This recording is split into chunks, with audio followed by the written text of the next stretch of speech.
Alright guys, welcome back, episode 4. Once again, we're at another location here where I live.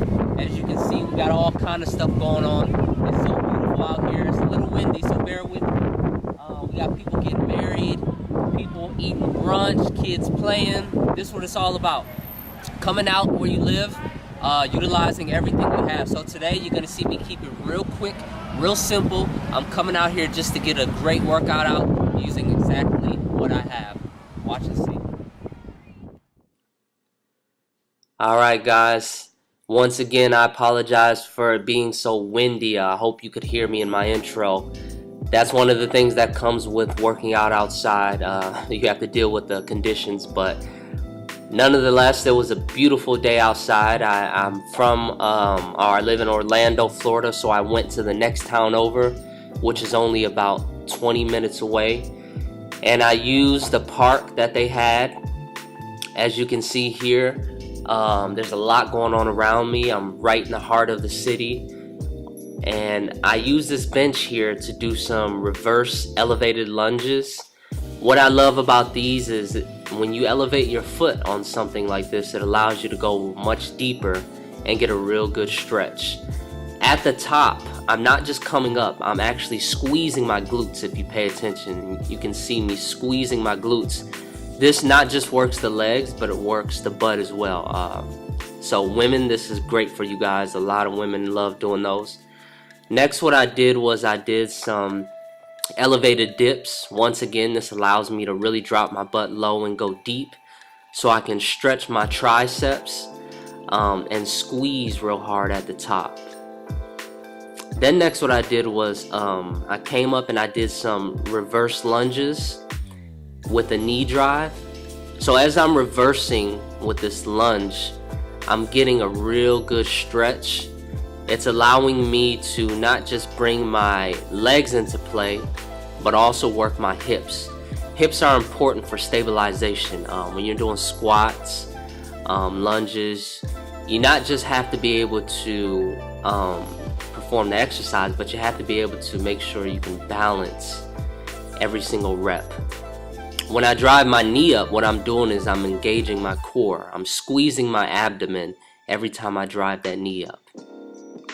Once again, here's these elevated lunges that I did. What I've figured out over the years is that when you're doing lunges, if you do a reverse lunge, sometimes it's much easier on the knee joint. Some people experience a lot of pain when they do too many squats or lunges, and it discourages them away from continuing the exercise. The easiest thing to do is figure out a way to modify it so that you can continue to do those exercises that give you results. Now, when you're doing these dips, if you thrust in your elbows just slightly, you're able to squeeze your chest as well. So this is not only working your triceps, but it's working your chest. And that will really help lift that lower chest and kind of give you that round, sculpted physique. So next what we did was we walked over to a cool little railroad system they got.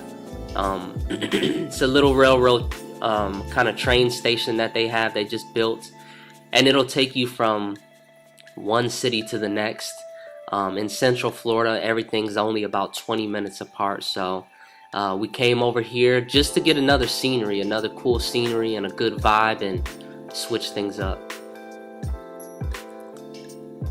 So what I started off with were some walking lunges. I saw this little ramp here, and I loved the fact that it had a little elevation on it, because it would challenge my walking lunges and kind of make them a tad bit more difficult. And I'm all for a challenge. So as you see, what I do when I actually do lunges, I lean a little bit more toward the side rather than have my toes directly in front of me. I realized over the years, just from experience, that when you point your toes slightly to the outside, you take a lot of stress off of your knees, and you're able to do lunges much easier. And then I did a shuffle back, a low shuffle back.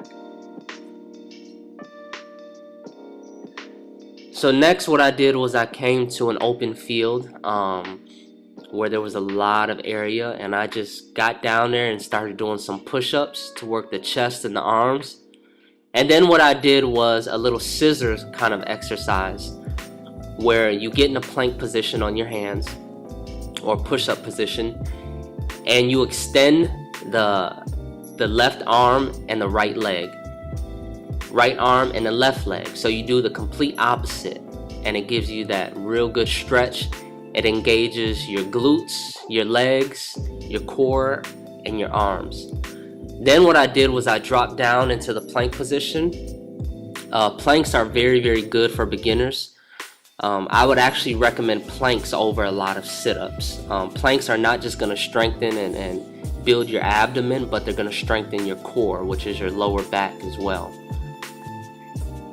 As you see, I continue with some push-ups. Now these may seem a little fast. Like I tell everybody in all my videos, go at your pace. This is my pace. I've been doing these for a while, so once again, do what you can. Now, I'm going to warn you guys ahead of time, on this very last exercise that I'm on my way to do, my camera actually died in the middle of it. But you guys will get the point. Once again, 3 to 4 exercises for everything. And as you can see, I'm in the heart of Winter Park, Florida, on one of the busier strips that they have, and the vibe is just like no other, man. This is why I love getting out and being creative. So like you guys are about to see, I use this bike rack right here to do some squats, and then I just did a leg raise right over one of the racks. And once again, my camera's about to die, but you guys will get the point. Like, comment, don't forget to subscribe.